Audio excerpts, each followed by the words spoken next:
Hello students, जैसा कि हम लोग ने स्टार्ट कर रखा है कि आपके जो एक एक नंबर में आने वाले क्वेश्चंस हैं वो हम डिस्कस कर रहे हैं।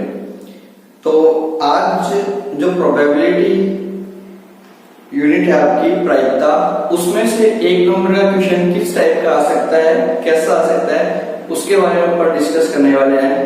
अपना क्या है मेन कि जैसे कोई भी क्वेश्चन हो मोस्टली अपन सब कुछ कवर करेंगे ताकि आपका एग्जाम में कुछ भी छूटे नहीं, और यहाँ तक कि आपका किसी भी टाइप का क्वेश्चन आ जाए तो आप उसको इजीली कर सके। तो आज हम प्रोबेबिलिटी वाला टॉपिक उठा रहे हैं। अपनी जो 1 से लेके 10 तक के क्वेश्चनों की लास्ट वीडियो हो चुकी है, ये वीडियो उसी के लिए है। सो इसको कंटिन्यू वॉच करें, पूरी देखें इसको। आपको सारे मोस्टली क्वेश्चंस कवर करवा दिए जाएंगे एक एक नंबर में। एक नंबर में तो कोई भी क्वेश्चन ऐसा नहीं छोड़ा जाएगा जो आपका कट जाए, जिसमें आपका मार्क्स कट सके। ठीक है, तो हम प्रोबेबिलिटी यूनिट के क्वेश्चन की तरफ चलते हैं। मैं आपको बताऊंगा कि किस तरह के क्वेश्चन आ सकते हैं, कौन कौन से बनते हैं। तो क्वेश्चन देखते हैं। जैसे हम बात करें पासे की, है ना, पासे से क्वेश्चन बन सकता है, सिक्के से क्वेश्चन बन सकता है, एक की प्रोबेबिलिटी होने या नहीं होने, ठीक है, उससे क्वेश्चन बन सकता है, और एक ये क्वेश्चन बन सकता है। एक नंबर में क्वेश्चन जैसे पासे से अपन बात करें तो पासे से जो क्वेश्चन बन सकता है आपका, इंग्लिश में इसको बोलेंगे डाइस। ठीक है, तो पासे से जो क्वेश्चन बन सकता है वो ये बन सकता है कि पासे को फेंकने पर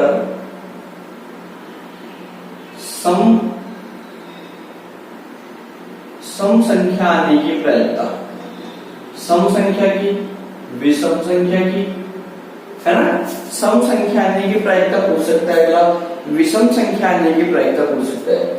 सम मतलब इंग्लिश में इसको बोलेंगे इवन नंबर्स, और विषम को बोलेंगे ऑड नंबर्स।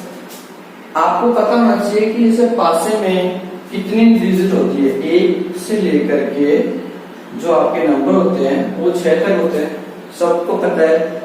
अब इसमें देखो, अगर आपसे सम की पूछता है तो आपको यहां लिखना है कि सम संख्याएं इवन नंबर कौन कौन से हैं, 2, 4, 6। तो इनकी जो प्रोबेबिलिटी होगी आपकी वो क्या होगी, आपको फॉर्मूला लिखना है favourable outcomes upon total outcomes. Favourable outcomes upon total outcomes. Favourable आपके कितने हैं, 1, 2, 3 नंबर है, और टोटल आपके 6 है। तो 1/6 यानी 1/2 आपका इसका आंसर आ गया। ये है आपका सम संख्या के लिए। फिर बात करते हैं विषम संख्या के लिए। तो विषम संख्या कौन कौन सी होती है, विषम संख्या आपकी ऑड नंबर, जो इवन नहीं है वो ऑड हो गई, 1, 3 और 5। यहाँ पे भी 3 नंबर है। प्रोबेबिलिटी क्या हो जाएगी, favourable outcomes upon total outcomes, 3/6, 1/2। सम और विषम दोनों का आपका आंसर 1/2 आ जाएगा। इसके बाद में हम बात करते हैं पासों में। देखो कुछ भी आ जाए, जैसे यहाँ पे बोल देगी 4 से कम अंक आने की प्रायिकता बताओ, तो 4 से कम कौन से हुए, 1, 2 और 3, है ना, तो 3/6। ये बोलेगी 5 से अधिक की प्रायिकता बताओ, तो 5 से अधिक सिर्फ एक ही नंबर होता है, 6 होता है, तो 1/6। इस टाइप से आप कर दोगे। फिर बात करते हैं अपन सिक्कों की। सिक्कों पे कैसे क्वेश्चन बन सकता है। सिक्के में देखो क्या होता है, एक हेड होता है और एक टेल होता है। तो हेड और टेल में से आपसे वहां पूछ सकता है कि हेड आने की प्रायिकता बताओ। ठीक है, आपसे पूछ सकता है कि टेल की प्रायिकता बताओ, हेड या टेल। तो हेड देखो 2 चीज आ सकती है आपको, 1/2। टेल में भी टोटल 2 होते हैं, हेड और टेल, और आना चाहिए टेल तो एक बार ही आ सकता है, और डिवाइड बाई 2। अगर बात करते हैं अपन 2 सिक्के आपके पास, 2 कॉइन्स हैं, तो 2 कॉइन्स में जैसे आपके पास अधिक से अधिक एक हेड आने की प्रायिकता। यहाँ देखते हैं जैसे दोनों बार हेड आ सकता है, दोनों बार टेल आ सकता है, एक बार हेड फिर टेल और फिर टेल और हेड, ये आ सकता है। जैसे तो दोनों बार क्वेश्चन कुछ भी पूछ सकता है अगर आपसे, आपको ये बनाना आना चाहिए। फिर अगला जैसे आपको बोला कि अधिक से अधिक एक बार हेड आए सिर्फ, तो देखो अधिक से अधिक सिर्फ एक बार हेड और एक बार हेड, यानी आंसर आपका 2/4 हो गया। कहने का मतलब समझ में आ रहा है, मैं क्वेश्चन नहीं लिख रहा हूं, आपको सिर्फ समझा रहा हूं कि क्या क्या बन सकती है इसमें।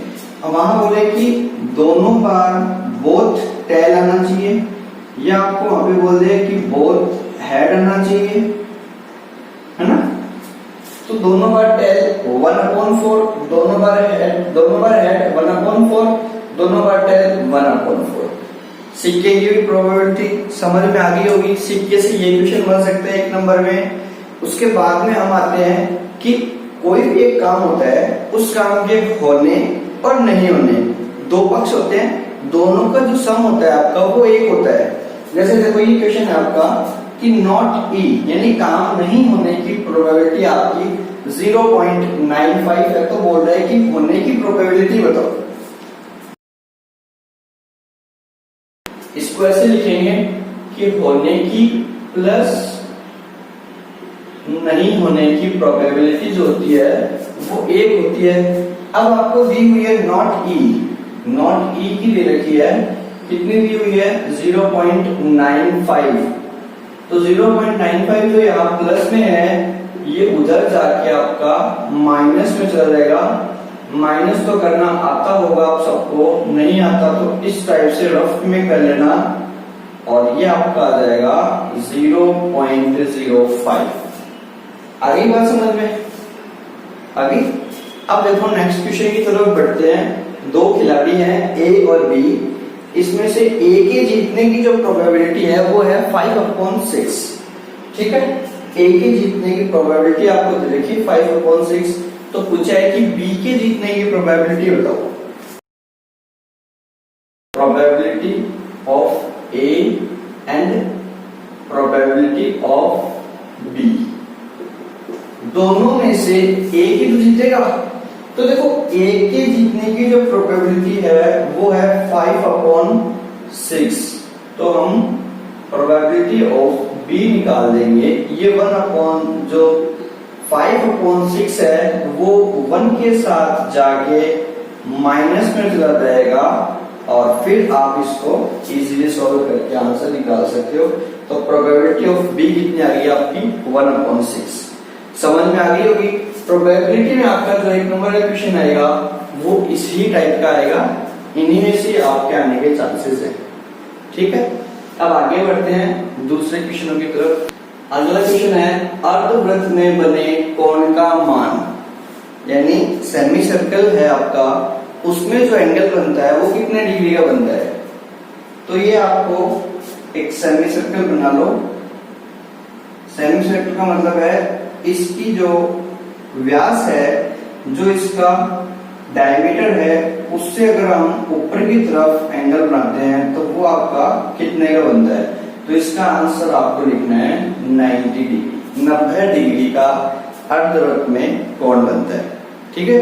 1 नंबर की क्वेश्चन है, तो सिर्फ आपको एक डायग्राम बना दो छोटा सा और लिख दो कि अर्धवृत्त में 90 डिग्री का कोण बनता है।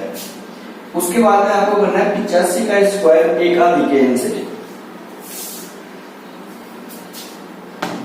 देखो एकाधिकेन से करना है, एकाधिकेन मतलब एक अधिक लेना है आपको, किसका 85 का स्क्वायर है। 85 का स्क्वायर मीन्स 85 इंटू 85। तो आपको क्या करना है कि 5 का तो स्क्वायर कर देना है और स्लैश लगा के 8 जो सेम डिजिट है इसको इससे एक अधिक से इंटू करना होता है। 5 को तो 5 से इंटू कर दिया आपने इस वाले को इससे, और ये जो 8 सेम डिजिट है आपकी इसको एक बढ़ाकर 8 है तो 9, 2 है तो 3, 4 है तो 5, इस तरह से एक बढ़ा के इंटू करना होता है। और ये आपका आ जाएगा 72 और ये आपका है 25, तो आपका आंसर हो गया 7225। ये एकाधिकेन पूर्वेण हो गया आपका। फिर बारी आती है 65 और 91 का HCF निकालना।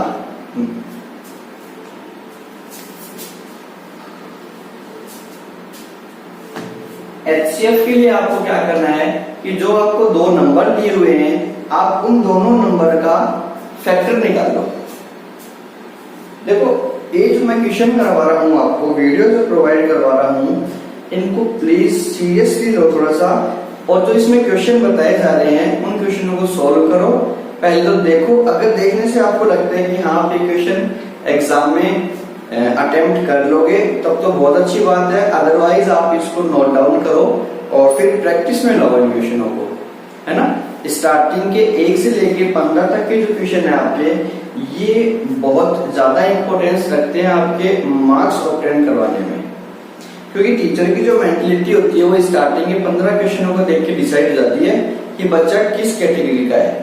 तो मेरा ये मानना है कि 1 से लेके 15 तक आपका कोई भी क्वेश्चन गलत नहीं होना चाहिए, कंटिन्यूअसली, है ना। बीच में कहीं नहीं आपको कोई भी क्वेश्चन छोड़ना है, आपको एकदम कंटिन्यू चलना है और एकदम सही सही करते हुए चलना है। चलना तो है लेकिन सही सही भी करते हुए चलना साथ में, कभी बस ऐसे चलते रहो, है ना।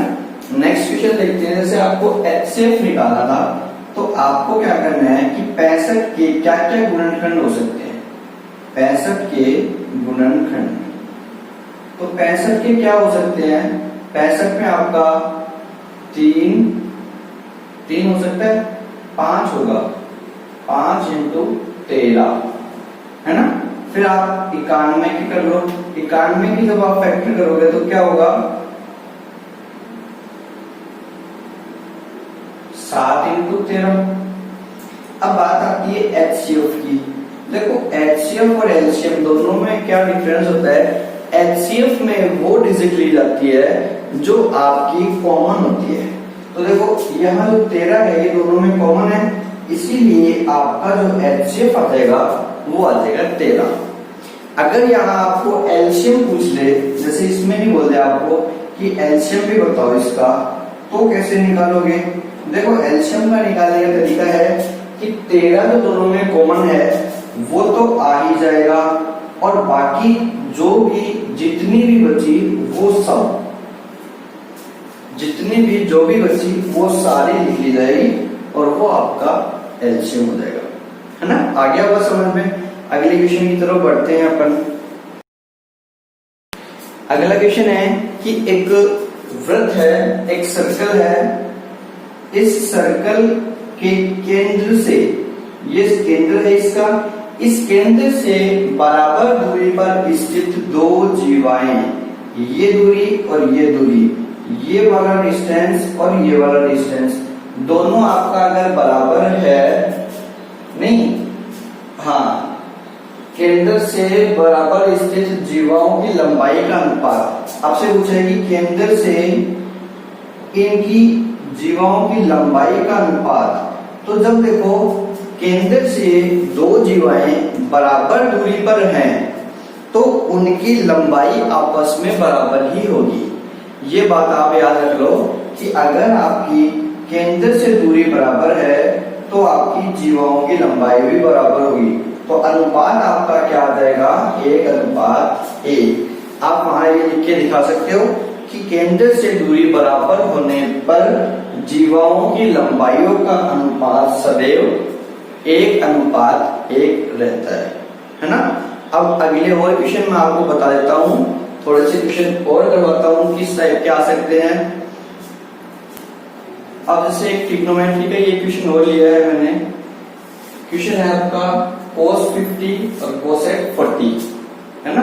ये आपका 90 माइनस थीटा से सोल्व होगा। तो जैसे क्वेश्चन नंबर लेते हैं अपन, cos 50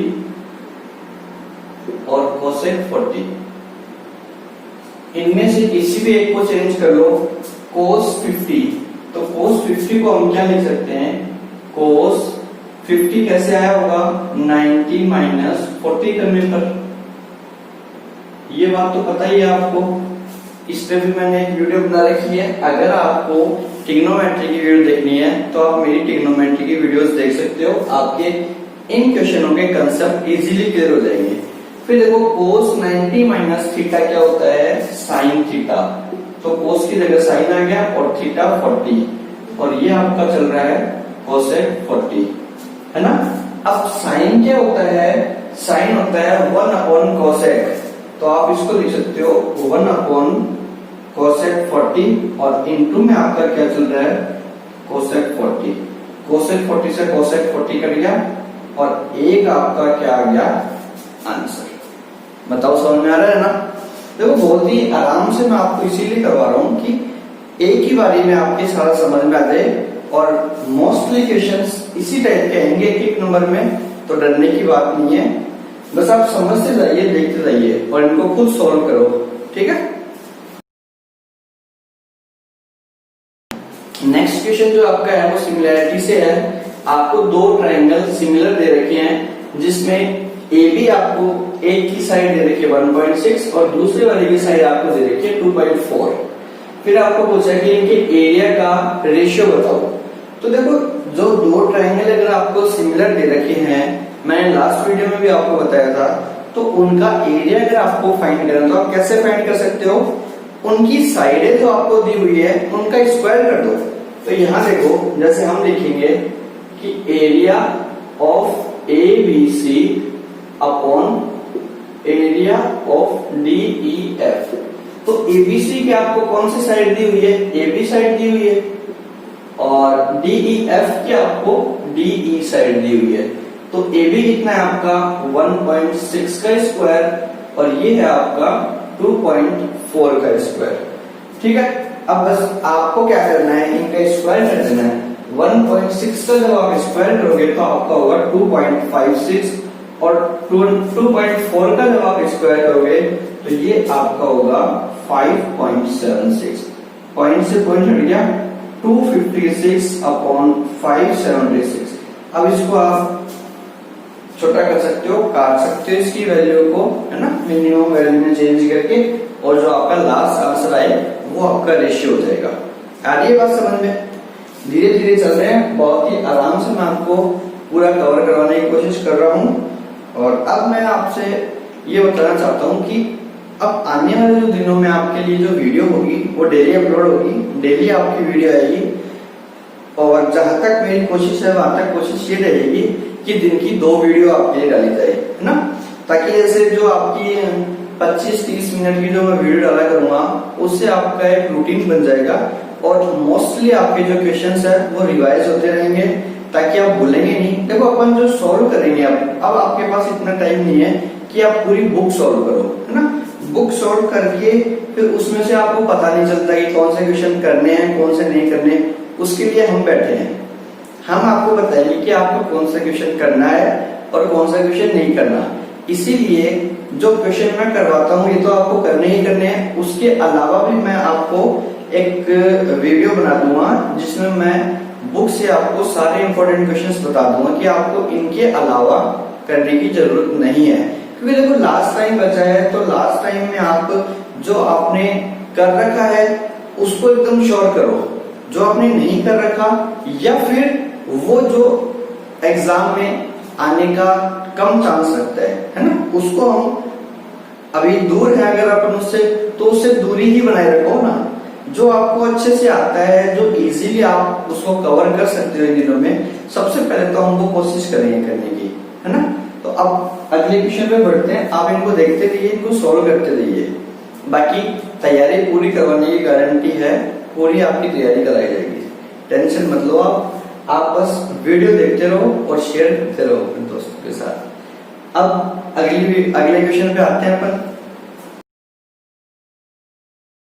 ये देखो आपको एक सर्कल दिया हुआ है, ये सर्कल की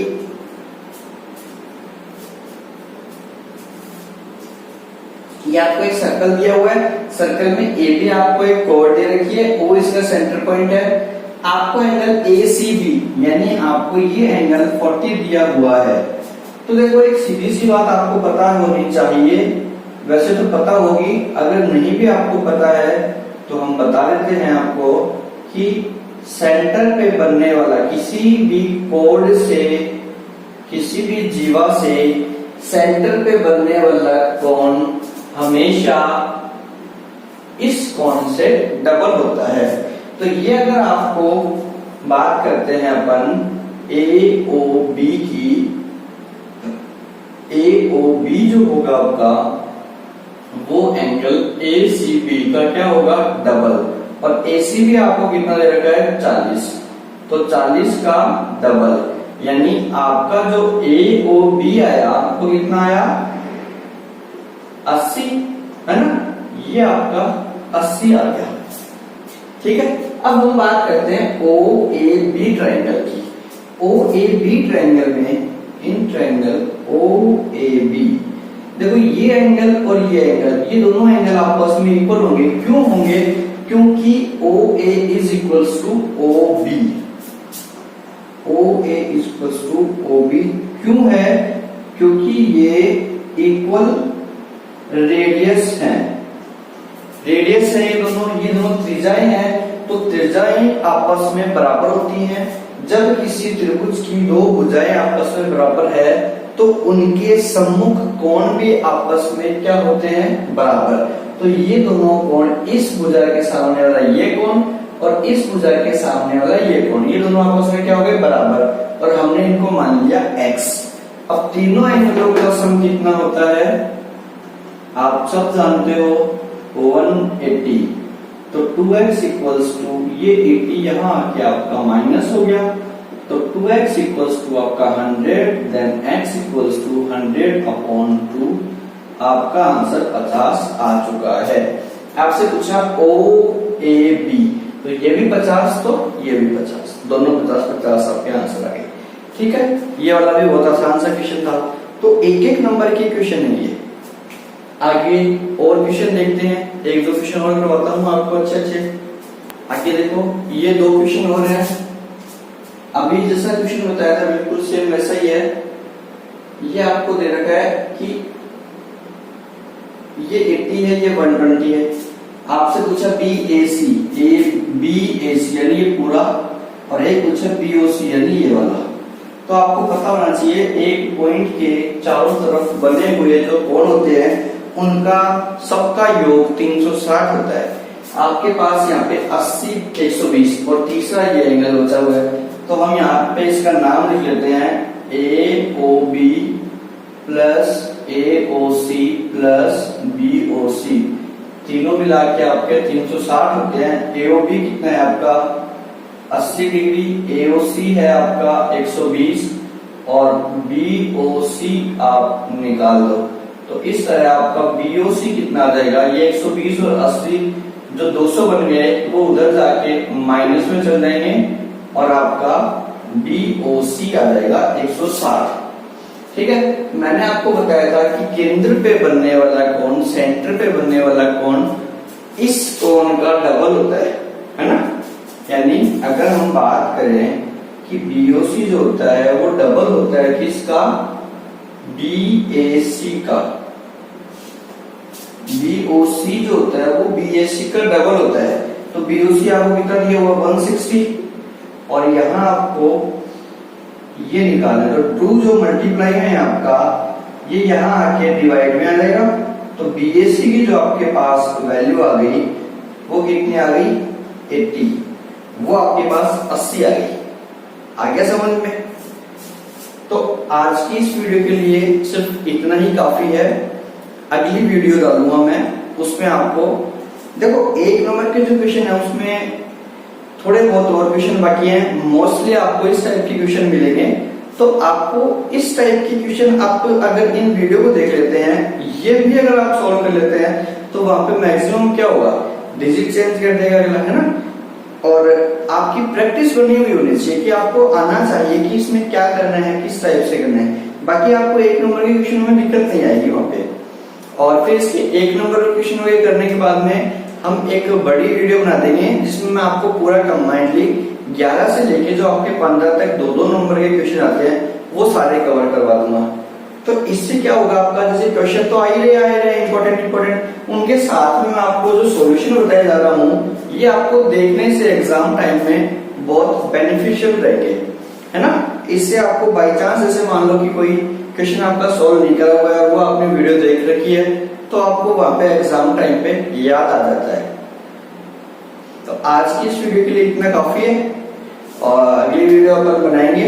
अगली वीडियो जो आपकी रहेगी वो आपकी रहेगी 2-2 नंबरों के लिए, या फिर एक वीडियो और बनाऊंगा मैं जिसमें 1 नंबर का अगर कोई और क्वेश्चन बच गया, जैसे वैदिक मैथ्स के क्वेश्चन आपको बताने रह गए हैं तो वो मैं आपको समझा भी दूंगा, और मोस्ट सारे क्वेश्चन मैं आपको उसमें 15-20 क्वेश्चन और बता दूंगा, ठीक है। और उसके बाद में फिर अपन जो कंटिन्यू अपनी चल रही है सीरीज, जैसे मैंने 16, 17, 18 के क्वेश्चन आपको बताए, उसके अकॉर्डिंग भी मैं सारी वीडियो डालता रहूंगा। तो आप मेरे से आपका कहने का मतलब है कि आप वीडियो जो है वो पूरी देखते रहिए, ठीक है। और विश्वास दिलाता हूं मैं आपको कि जो मैक्सिमम आपके क्वेश्चंस हैं वो हम कवर कर लेंगे, आपको दिक्कत नहीं होगी। तो आप बस अब वही पढ़िए जो आने लायक चीज है, बाकी पूरी बुक ना पढ़िए आप, जितना हो उतने ज्यादा से ज्यादा प्रीवियस ईयर के क्वेश्चन पेपर सॉल्व करने की कोशिश करो, ठीक है। तो इस वीडियो में आज के लिए इतना ही है, अगली वीडियो में मिलेंगे आपके साथ, और फिर अब जब आगे क्वेश्चन डिस्कस करते हैं हम 2 नंबर वाले लेके आता हूँ आपके लिए, ठीक है। वीडियो पूरा देखने के लिए थैंक यू।